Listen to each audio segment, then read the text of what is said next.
우리가 의가 무엇인가? 의. 세상에는 의를 옳을 의자를 써서 옳은 것, 옳은 행위라고 말합니다. 성경이 말하는 의 또한 옳은 행위인데, 그러나 전제 조건이 있는데 그것은 하나님의 의의 옳은 행위를 말하고 있습니다. 그러게 의로우신 분은 하나님밖에 없다는 것이 바로 하나님의 의의 옳은 행위이기 때문입니다. 그러기에 세상이 말하는 의인과 성경이 말하는 의인의 개념은 분명하게 다르죠. 그래서 우리가 잘 아는 의의 공식, 제가 하도 의의 공식을 자주 써서 저도 잊어버리지 않으려고 또 따로 노트를 해놨어요. 첫 번째 의의 공식 뭐죠? 하나님은 의로우시다라는 거죠. 로마서 3장 22절 말씀에 보면 이렇게 기록되어 있습니다. 곧 예수 그리스도를 믿음으로 말미암아 모든 믿는 자에게 미치는 누구의 의요? 하나님의 의니 차별이 없느니라. 하나님의 의는 차별이 없고 모든 사람들에게 적용되어진 거예요. 두 번째, 예수 그리스도가 의로 나타나셨습니다. 로마 3장 21절에 이제는 율법에 하나님의 한 의가 나타났으니 율법과 선지자들의 증거를 받은 것이라 라고 이렇게 말합니다. 그러니까 나타난 의죠. 세 번째는 이 나타난 의 예수 그리스도를 믿는 자는 의인이 된다는 거죠. 로마 3장 24절이죠. 그리스도 예수 안에 있는 구속으로 말미암아 하나님의 은혜로 값없이 의롭다 하심을 얻은 자 되었다라고 말하죠. 또 26절에는 곧 이때에 자기의 의로우심을 나타내사 자기도 의로우시며 또한 예수 믿는 자를 어떻게 해요? 의롭다 하려 하심이니라. 그래서 네 번째 공식은 의인만이 의의 나라, 곧 하나님의 나라에 들어간다는 거죠. 골로새서 1장 13절에도 이렇게 기록되어 있습니다. 그가 우리를 흑암의 권세에서 건져내사 그의 사랑의 아들의 나라로 옮기셨으니, 또 베드로후서 3장 13절에는 이렇게 말씀하고 있습니다.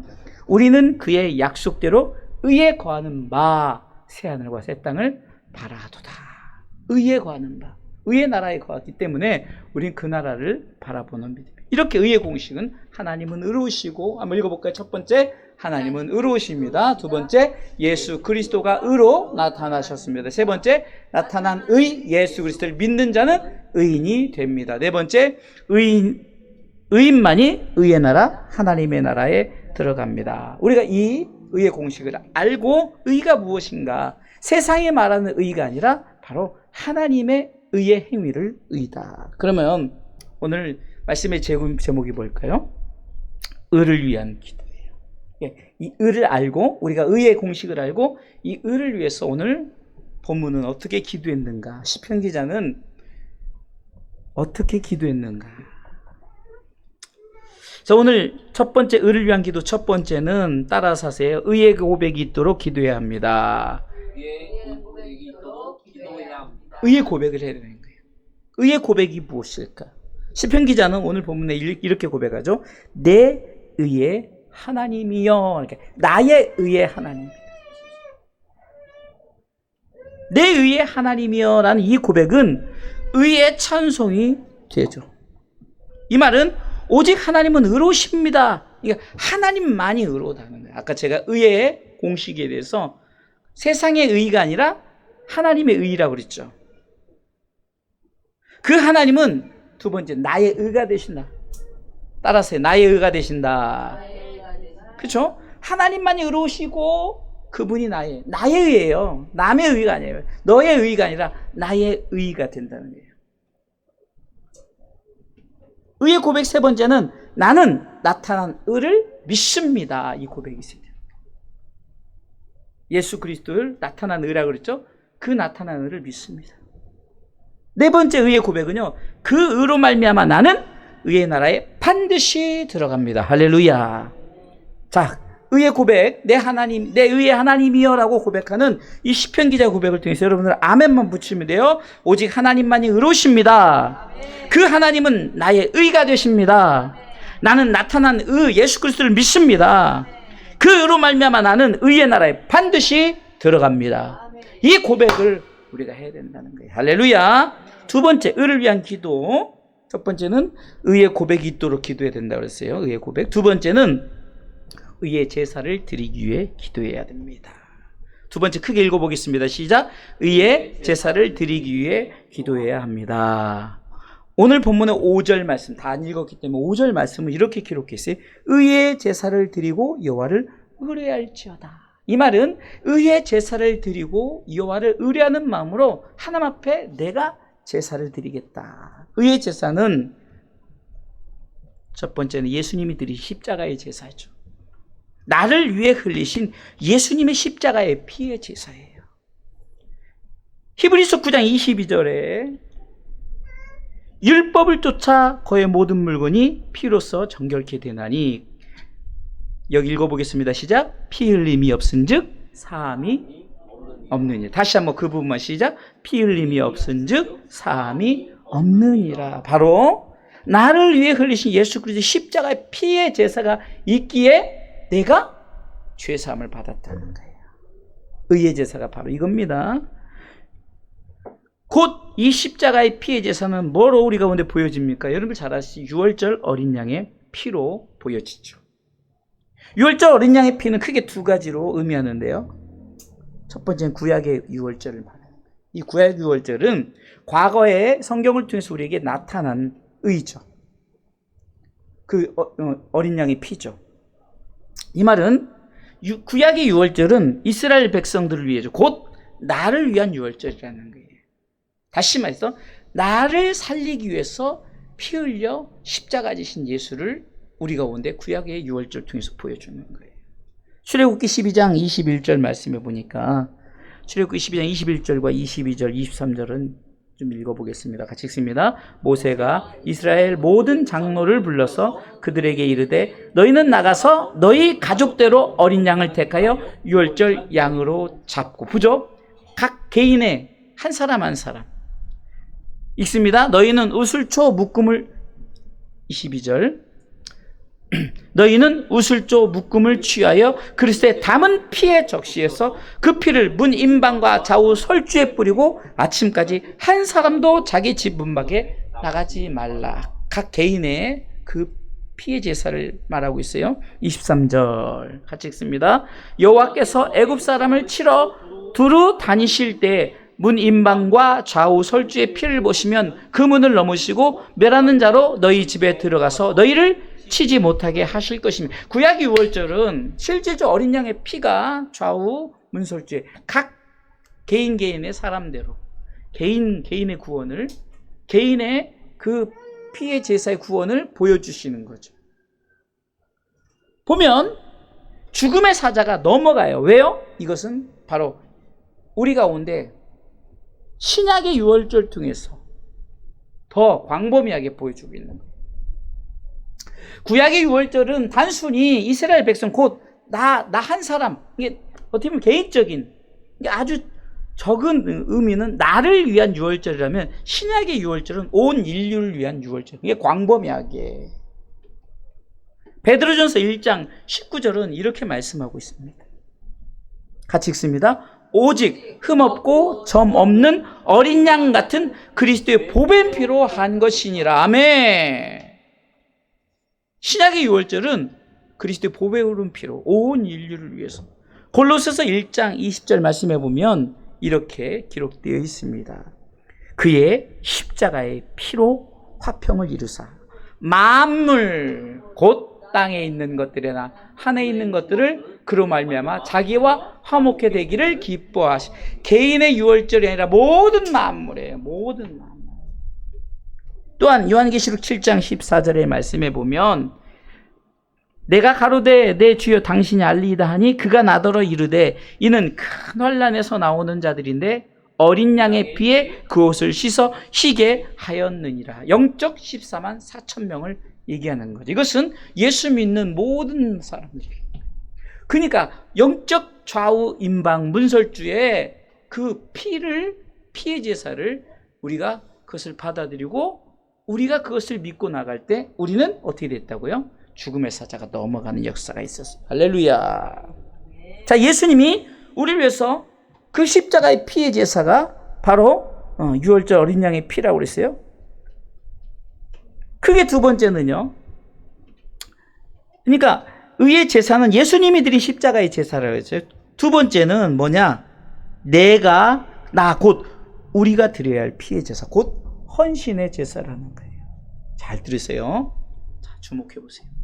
예수님이 나를 위해서 피를 흘려서 피의 제사를 드리고, 또한 우리 가운데 우리가 진정한 제사는 어떤 제사를 드냐? 바로 우리가 드릴 의의 제사는 바로 내가 그 십자가의 피를 내가 경험했으니 그 피를 온 열방 위에 이 헌신의 제사, 곧 복음의 제사죠. 그 성경은 내가 져야 할 십자가가 있다고 그러죠. 그 복음의 십자가예요. 내가 흘려야 할 피의 제사를 말하는 거예요. 의의 제사가. 마태복음 16장 24절에 여러분들 너무 잘 아는 말씀이죠. 이에 예수께서 제자들이 이르시되, 같이 읽습니다. 아무든지 나를 따라오려거든 자기를 부인하고 자기 십자가를 지고 나를 쫓으.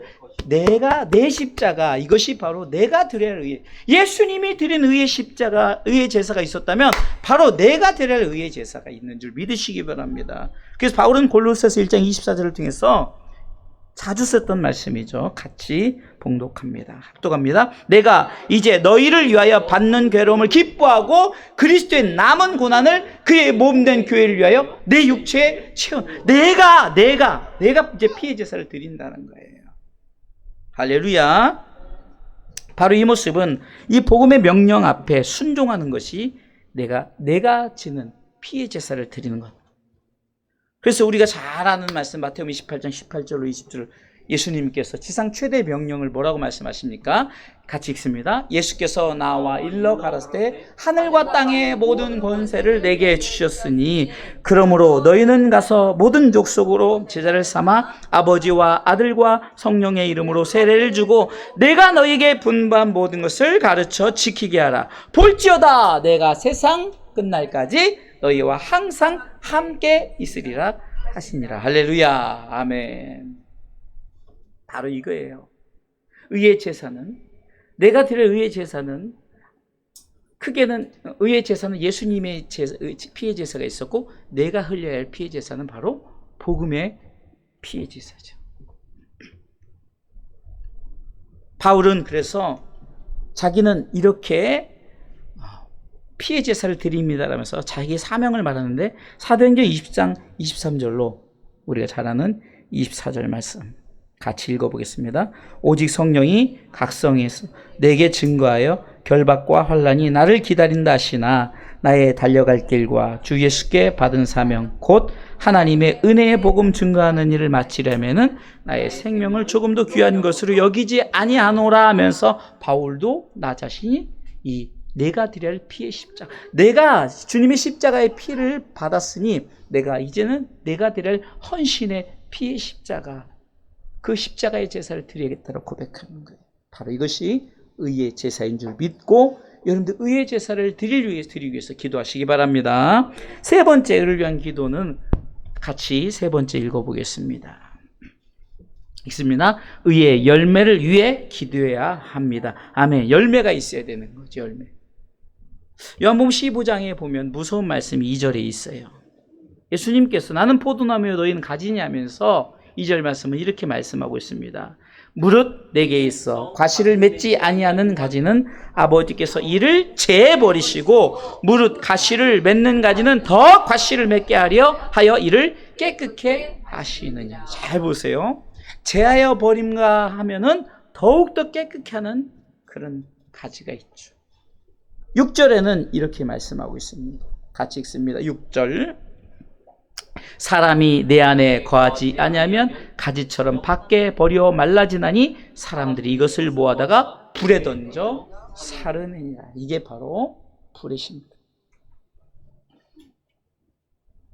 열매 없으면 결국은 찍어서 불에 던져 놓다는 거죠.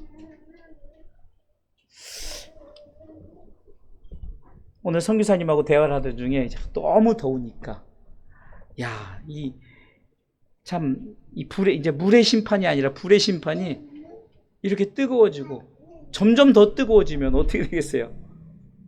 결국은 진짜 불의 심판이 물론 지옥의 불의 심판이 말하지만 이 땅에서도 우리는 이 불의 심판을 경험한다 이런 얘기를 할 때 우리가 다시 한번 돌이켜 볼 때 바로 이거예요. 내가 열매가 있느냐 없느냐. 그러기에 우리는 의의 열매를 위해서 기도해야 된다는 거예요. 고린도후서 9장 10절에 보면 읽습니다. 심는 자에게 씨와 먹을 양식을 주시는 이가 너희 심을 것을 주사 풍성하게 하시고 너의 의의 열매를 더하게 하시리니. 할렐루야. 의의 열매가 있다는 거죠. 빌립보서 1장 11절에는 이렇게 기록하고 있어요. 같이 한번 읽어보겠습니다. 예수 그리스도로 말미암아 의의 열매가 가득하여 하나님의 영광과 찬송이 되게 하시기를 구하노라. 아멘. 제가 설교를 성경 말씀만 읽어요. 왜냐하면 다 보충 설명하고 또 다른 우리가 은혜를 나누면 이 설교만 가지고 2시간, 3시간 더 할 수 있는 거예요. 왜냐하면 그것을 구체적으로 얘기하는데 핵심만 잘 봐도 여러분들이 은혜가 됩니다. 자, 의를 위한 기도. 자, 그러면 의의 열매가 무언가를 알아야 할 거 아니에요. 의의 열매가 뭘까? 열매를 위해서 기도했는데 열매가 뭘까? 오늘 성경은 의의 열매에 대해서 본문의 시편 4편 7절과 8절을 통해서 얘기하는데 첫 번째 육의 열매, 곧 복음의 열매죠. 땅에서 얻어지는 열매예요. 시편 기자는 이것을 곧 곡식과 새포도주의라고, 새포도의 풍성함이라고, 이것은 우리에게 보여주는 곡식과 새포도주는 바로 복음의 열매를 말하는 거예요. 내가 복음을 전해 땅에서 많은 사람들이 예수 믿고 구원받아서 바로 하나님 나라의 백성, 의의 공식으로 최마지막에 의의 나라에 들어가도록, 이것이 땅에서 얻을 육의 열매예요. 그럼 영의 열매가 있죠. 이것은 바로 하늘에서 얻어질 열매인데 이건 뭡니까? 평안함의 열매입니다. 그래서 시편 기자는 8절에 이렇게 고백하죠. 내가 평안히 눕고 자기도 하리니 나를 안전히 거하게 하시는 이는 오직 여호와께. 여러분 무엇이 중요합니까? 이 평안이 얼마나 중요한지 몰라요. 평안이. 그래서 육의 열매는 복음의 열매요. 시편 기자 고백처럼 곡식과 새 포도주의 풍성함이라고 그랬죠. 7절에. 영의 열매는 평안함이에요. 하나님 나라에서는 평안함밖에 없는 거예요. 독사굴에 어린이가 손 놓고 장난쳐도 사자들과 함께 뛰어뒹구는. 왜냐하면 거기는 악이 없기 때문에, 평안만 있기 때문에, 시기, 질투, 미움 이런 게 없기 때문에 평안함이에요. 그래서 시편 기자는 육의 열매와 영의 열매가 우리 가운데 맺혀져. 육의 열매 통해서 나중에는 영의 열매까지. 그래서 내가 지금 수고하여서 내가 복음에 내가 흘려야 될 식. 예수님의 그 피의 제사는 이미 예수님이 온 인류에서 드린 거예요. 그러면 나머지 골로새서 1장 24절에 내가 그리스도 남은 고난을 내 육체가 좀 희생하여서 내 그 주님이 못한 것을 채우겠다고 고백할 때 결국 열매 맺어지는 거죠. 믿는 자들의 수가 더하고 바로 이 복음의 열매가 맺혀지고, 그를 통해서 이제는 많은 사람들이 의의 나라에 들어가서 진정한 평안, 여기서 말하는 평안은 세상의 평안이 아니에요. 그래서 요한복음 14장 27절에도 평안을 너에게 주노라. 이것은 세상이 주는 것 같지 않은 곧 나의 평안이라고 말하죠. 이것은 땅에서 이루어지는 평안이 아니에요. 샬롬의 완성은 땅의 완성이 아니에요. 하늘나라의 완성이죠. 완전하게. 그러니까 거기서는 걱정, 두려움, 근심, 염려 이것이 없기 때문에 완전한 평안. 그래서 시편 기자는 이렇게 고백하는 거예요. 내가 평안히 눕고 자기도 하리니 나를 안전히 거하게 하시는 이는 오직 여호와시니이다. 할렐루야. 또한 시편 20, 우리가 잘 아는 23편 아시죠? 23편. 여호와는 나의 목자시니 내게 부족함이 없으라 하면서 6절에 뭐라고 고백합니까? 한번 같이 시편 23편 6절의 말씀을 같이 읽어보겠습니다. 읽습니다. 나의 평생의 선하심과 인자심이 정녕 나를 따르니 내가 여호와의 집에 영원히 거하리로다. 이것이 와죠. 영적 평안함이죠. 이 평안이 있기 때문에 시편 23편의 1절에 믿음의 고백을 할 수 있는 거예요. 전에도 한번 말씀을 드렸던 것 같은데요. 거꾸로 보니 우리가 그 평안 때문에 여호와가 나의 목자 되셔서 내 모든 것 푸른 초에 쉴만한 물가, 바로 우리 가운데 영적 육적 물과 양식을 주시니 우리는 평안함이 오래 주어진다. 이 고백이에요. 결론적으로 말씀을 드리겠습니다. 바울이 의의 열매를 맺었는데 바로 복음의 헌신을 통한 의의 면류관을 의의 열매라고 고백합니다. 우리가 잘 아는 디모데후서 4장 7절에 보면 내가 이렇게 의의 헌신을 했다라고 이렇게 고백합니다. 같이 디모데후서 4장 7절에 의의 헌신 읽습니다. 내가 선한 싸움을 싸우고 나의 달려갈 길을 마치고 믿음을 지켰으니라고 내가 의의 헌신을 했다는 거예요.